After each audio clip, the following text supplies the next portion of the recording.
Welcome to the Breadstone Ovens Company. Today we are going to make mac and cheese in the wood-fired brick oven. We have some cooked elbow noodles, some evaporated milk, salt, pepper, cheddar cheese, and a little bit of butter. We are going to open our dish with the pasta, loosen them a little bit, add the butter, and melt it nicely into the pasta. We're going to add a little bit of the evaporated milk and the cheese.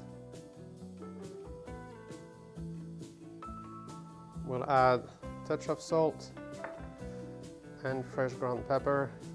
Mix it until the cheese is nicely distributed and melted, and pour it into your cast iron dish.